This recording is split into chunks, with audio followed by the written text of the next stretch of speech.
Anyway, within 3 months, then one day Kirtananda said, we're going to go down and you're going to take down and meet the Swami and be initiated. Pradyumna in the meantime had come there, and Jyotirani was painting from morning till night. And Shivananda joined. Sam Greer was his name. He had a green Volkswagen bus. And so we, of course, imposed on that, lend us the bus, we're going to go to, and he was very attached to his bus. He said, please, you got to bring it. Oh, no, don't worry. Of course, the bus blew up on the way back. But, so we drive to New York in this bus. On the way down, we stop at my mother's place. She lives near Brewster, New York, upstate New York, about an hour out of New York City. And we're all shaved up, Dodi, and the whole works. And I won't sit on a chair. I got to sit on the floor. Can't, I got to cook it. But my mother was happy because my mother is religiously inclined, spiritually inclined. She was quite happy, but it was pretty intense. Kirtananda, Pradyumna, myself, Himavati, we're all in this new garb. Then we go on, and when I came to 22nd Avenue, and Kirtananda took us upstairs to where Prabhupada had that little apartment.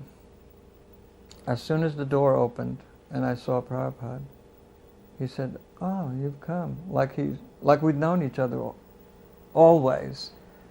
And my immediate reaction was my entire muscular system just melted away. And I just sank down to the ground. It just felt like melting.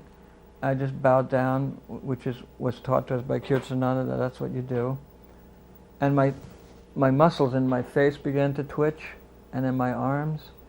And I finally got myself seated against the wall, and I was looking at Prabhupada, and he was just shining.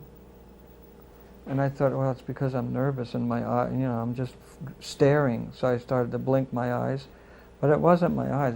Prabhupada was actually a golden effulgence. I mean, his complexion was golden, and there was actual effulgence streaming out from him. And he began to speak about how the karmis like all bitter things, and the devotees are having all these sweet things, and he went on and on like that. So that was my very first encounter with Prabhupada. And the initiation, which I explained earlier in the temple, was kind of funny because we, of course, knew that when you get initiated, you get another name. And my Karmi name was Hans, H-A-N-S, and my last name was Kary, K-A-R-Y. Of course, I had a middle name, which was also... And I never liked my name, because I was an immigrant. So you want to, ever since childhood, I wanted to be part of be integrated into the social environment of my peers. So this name Hans, and my middle name was Jürgen, and the last name was Kary. So I was really anticipating getting a very exotic new name, like Hanuman or Hari Das or something. So but when it came time for me to receive my beads, as I bowed down, and then Prabhupada said, your name is Hansaduta. And I didn't quite catch it. I said, what was that? He said, simply add Duta. And I got real disappointed. I thought, oh. So not only was the name still the same, it just had a suffix, Duta, but my last name also remained the same because it got a prefix, Adi, Kari. So Hansaduta Das Adhikari, I'm thinking, well, gee, I was really disappointed. And then after the initiation, when everything had kind of cleared away, I thought, well, I should find out what my name means. I went to Prabhupada and asked him, well, Swamiji, what does my name mean? Prabhupada said, I don't know. And so I was really bewildered. I went away, but it was nagging me that I really wanted to know what this name meant, so I came back again. I said, well, Prabhupada, is there some place where I can find where the meaning is, what the meaning of this name is? He said, yes. That's all he said. So again, I kind of wandered away, but I was determined. So a third time I approached Prabhupada. I said, well, where in which book can I find the meaning of this name? He said, in Srimad Bhagavatam. Of course, Srimad in those days was a big book, even though it was only 3 volumes as compared to so many we have today. Anyway, so I let it go. But years later, when we were in Montreal, Prabhupada at one point was musing over different devotees' names. He said, oh, Shivananda means one who takes pleasure in, or Krishna Das means. And he was kind of going on like that very casually. So I thought, oh, here's my opportunity. I said, well, Prabhupada, who is Hansa Duda? He said, you are. For some reason, Prabhupada simply wasn't going to tell me straight away. Although I had read that the name came from a book written by Rupa Goswami, but I wanted to hear it from Prabhupada, you see. So that was one kind of curious incident. When we were at 26 Second Avenue, some hippies donated a green bus, a school bus. And I thought, wow, this is really great. So I approached Prabhupada that why don't we test it out and take it to Boston? We'll make a trip to Boston. So he kind of agreed. Maybe I was really overbearing, I can't remember, but I was very enthusiastic. I thought this was really a great thing. So they rigged up a chair for Prabhupada right in the front, next to the driver almost. So when we got going, the thing was lurching because, it was an old bus and the transmission wasn't quite in order. But the dash started to smoke too. So Prabhupada at one point he says, oh, it is like an Indian bus. And I thought, oh, this is a great compliment. Because we thought anything Indian must be good because Prabhupada's from India and that's where Krishna comes from. Then after some minutes he said, maybe better to sell it and get some money. I was wondering, why would we want to sell the bus? Anyway, we made it to Boston in the bus, and of course later on, now that I look back on it, we understand what that was all about. We went to India with Prabhupada in 1970.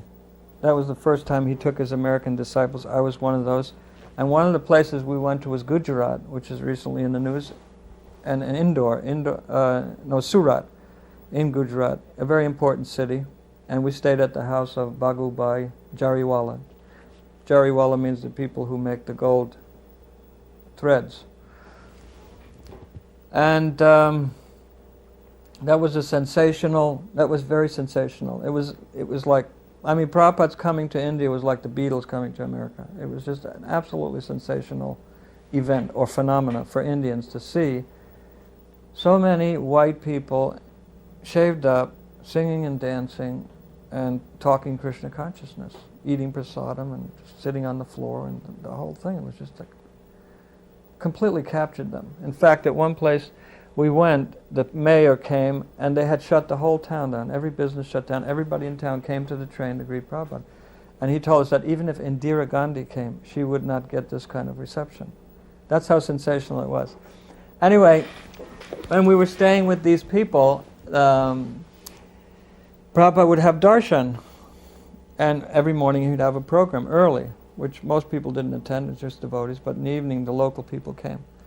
So one evening, after the darshan, a man says, yes, Swamiji, but Ramakrishna says that he was Krishna and that he was Rama.